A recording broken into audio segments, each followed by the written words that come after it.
Welcome back, guys, to another Clan Royale episode. Today we're taking another look at some epic replays from my fellow clan members, but first let's start opening up some of these chests here. Now you might have noticed that we have a giant chest to open up, but I want to save that for a future video, just because I looked it up online and in the chest cycle, in about a week or so I should be getting another giant chest, and then a couple of days after that I should be getting a magical chest. So I want to save them all up and do like a massive chest opening for you guys, just because I don't really have the money to be spending on super magical chests. So this is probably the next best thing that I can do for you guys. So let's finish up opening up these chests here. What do we have? Tesla. Okay, that's going to do it for the chest opening. Let's go ahead and start looking at some of those replays. So here we are with the first replay, guys. On the bottom we have Austin from our clan, and on the top we have a name that I can't really pronounce, and I'm sorry about that, but I'll just refer to him as Red. So right at the start here, Austin is going to get his Elixir Pump ready. Now it's important to note that Red is using the Expo deck, which I really haven't seen a whole lot of people using it since the nerf. A lot of the Expo users have just switched to the Mortar because it costs less Elixir and pretty much does the same thing. But right at the start there, Austin drops his Elixir Pump way in the back. Red's going to try and set up a push here with the Musketeer as well as the Valkyrie. But Austin's going to do a pretty decent job defending here, taking out the Musketeer, taking out that Valkyrie, and just doing some damage to that Hog Rider. Now, Red's Hog Rider was able to get a couple hits off on that tower, but as you'll see here, Austin has a pretty decent counter push going on here. He has a ton of troops going in there, as well as that free spell, and he is able to take out that tower in one counter push. So things are looking pretty good for Austin here. It's only a minute into the battle and he has a tower down, and the enemy's King Tower is all the way down to 2,000 health. So overall things are looking really good for Austin. Now he's going to go ahead and drop down another Elixir Pump right here. Start getting some Elixir flowing for the late game. Red's going to try and go in with the Musketeer and start setting up a push here. So we're going to see in just a moment how Austin counters this. He's going to wait till he gets to 10 Elixir. He's going to drop his Valkyrie way in the back behind his tower, start setting up a push here. Now Red drops the Expo here, which is pretty interesting. I don't know why he would decide to drop it on that side, because as you see right there, Austin was able to drop down his Barbarians right on top of the Expo and take it out. And watch this, guys. He has a pretty strong counter push going on here with the Hog Rider, the Barbarians, as well as that Valkyrie. He's going to go ahead and drop down a free spell here, which is going to allow the rest of those troops to finish out that King Tower for a 3-crown victory for Austin. Let's go on to the next replay, guys. So here we are with the next replay. On the bottom for my clan we have Jacob1313, and on the top we have Silver Cartridge. Now Silver is using a Mortar deck, which is super annoying, but Jacob has some pretty solid counters to the Mortar deck. He has both the Bomb Tower as well as the Elixir Pump. Both of those are some pretty awesome counters to the Mortar, just because they have a ton of health, as well as they still last a long amount of time. So they're pretty good for distracting that Mortar. And as you'll see right here, the Bomb Tower is distracting that Mortar, but unfortunately Jacob's push with those Barbarians wasn't able to work. But as we'll see, the Bomb Tower distracts that Mortar long enough, allowing Jacob to go in with the Hog Rider and take it out. But one of the problems when facing a Mortar deck, guys, is they're able to cycle through their cards pretty quickly because the Mortar only costs 4 Elixir. So right there, he's got his Mortar out once again, and unfortunately Jacob was just a half a second too late dropping down that Elixir Pump, so the Mortar will target the tower, which really sucks. But as we'll see here, Jacob's going to wait and get his minion horde ready. Now, Silver does have the arrows, but unfortunately for him, he drops the Elixir Pump at the same time that Jacob drops that minion horde, so he didn't have the Elixir ready for the arrows, which allowed Jacob to go in, take out that Mortar, and go in and get a couple of hits off onto his tower. And so right here, both players are going to wait a second, build up that Elixir again. Jacob's going to set up a defense once again with that Bomb Tower. He has both the Bomb Tower and the Elixir Pump down, so if Silver drops that Mortar, he's going to have to go through 2 buildings to get to his tower. So overall things are looking pretty good for Jacob right now. Now he's going to try and go in with that Hog Rider as well as some Goblins, because Silver dropped his cannon all the way on the right hand side, but unfortunately he had that minion horde ready, and Jacob's arrows just weren't ready on time, so his Hog Rider did die. That entire push kind of died right there. But once again, those 2 towers are distracting that Mortar fire, and Jacob is able to go in there with the minion horde and take out that Mortar. So right now, both players are just going to wait, build up some Elixir. Silver drops down a second Elixir Pump way in the back there. Jacob's going to go ahead and set up a Bomb Tower right in the middle there. Really smart decision, because when you're facing somebody using the Mortar deck, guys, you don't really want to push unless you have a defense up to distract that Mortar, because if you overextend against somebody using the Mortar or the Expo deck, they will punish you for it. So right here, he's got a Bomb Tower up. Now Silver's going to go in with that mini horde, Jacob has those arrows ready, of course. And overall, things are looking pretty good for Jacob right here. He's got his own minion horde. Now, Silver wasted his arrows, which was a pretty dumb mistake on his part, because he knew that Jacob had the minion horde. So Silver wasted those arrows.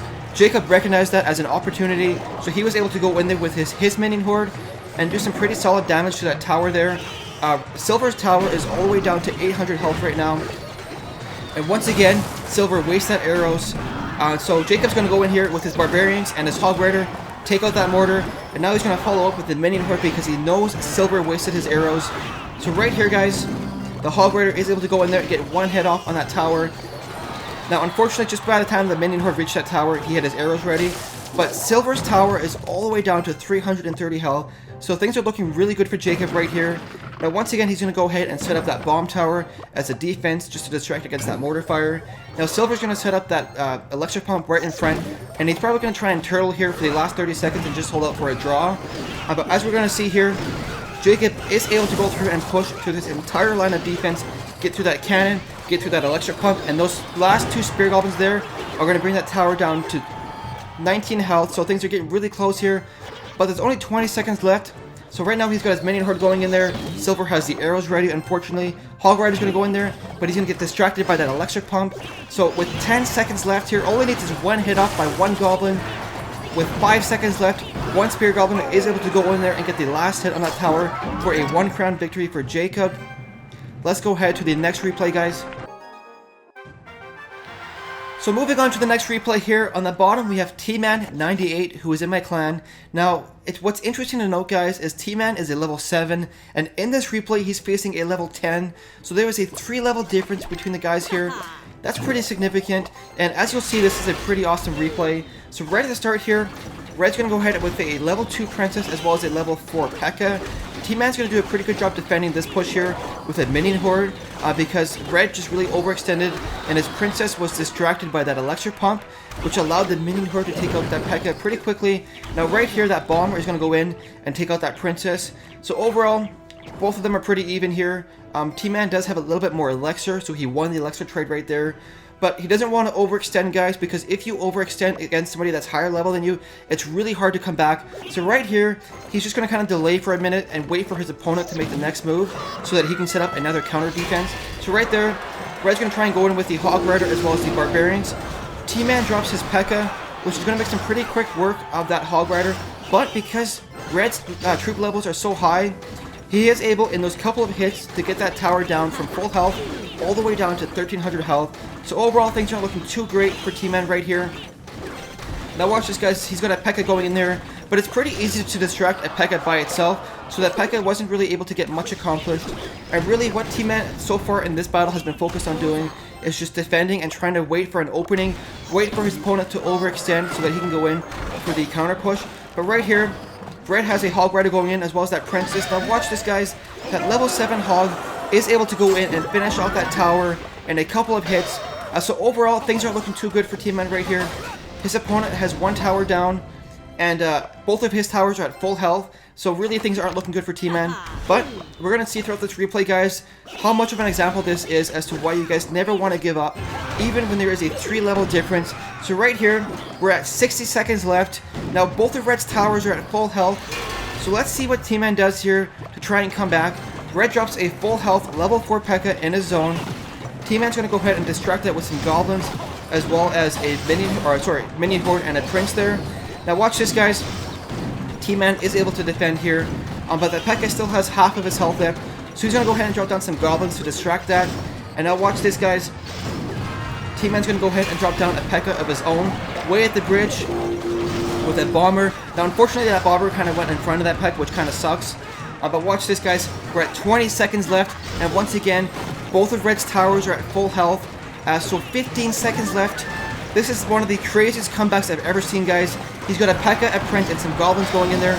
But with 10 seconds left, his entire push is able to take out that tower.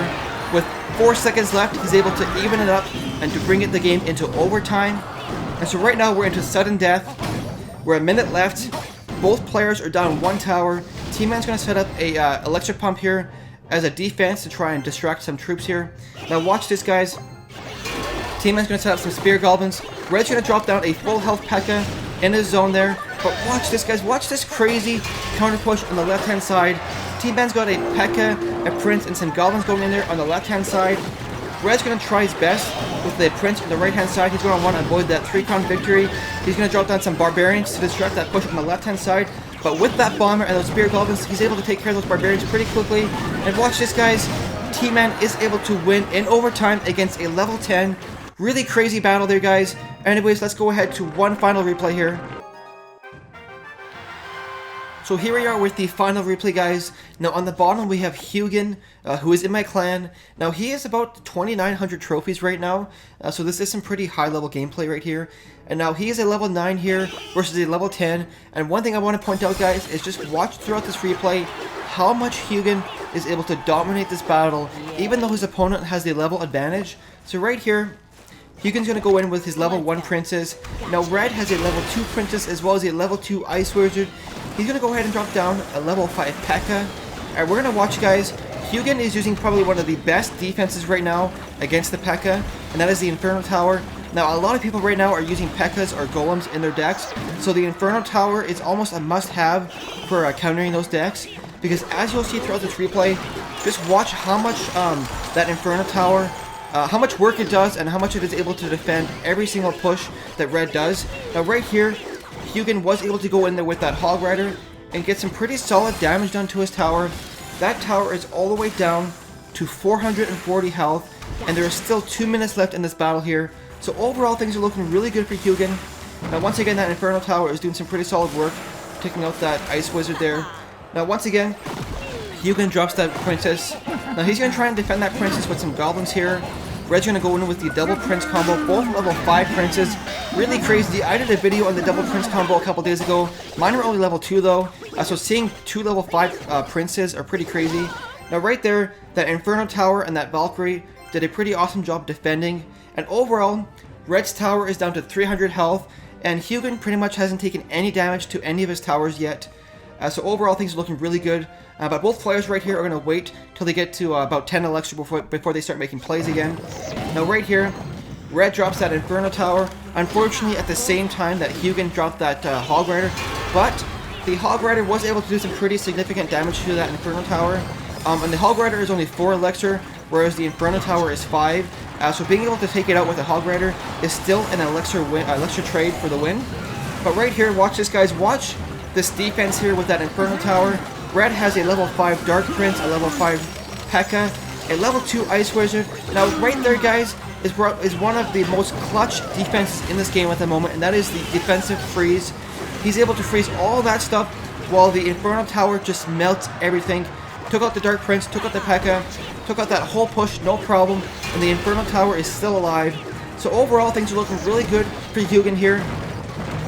He's going to try and go in once again with that Hog Rider, with that free spell, and he's able to take care of that tower. And with 12 seconds left, there's literally no chance that Red can come in here for a comeback because both of Hugin's towers are still full health. So he really dominated this battle against somebody that was higher level than him, which is really awesome. Anyways, guys, that's going to do it for this video. I really hope you enjoyed it. If you did, make sure to hit that like button. And if you want to see some more Clash Royale stuff, I do post every single day, so subscribe if you are interested. Anyways, guys, thank you so much for watching, and we'll see you in the next video.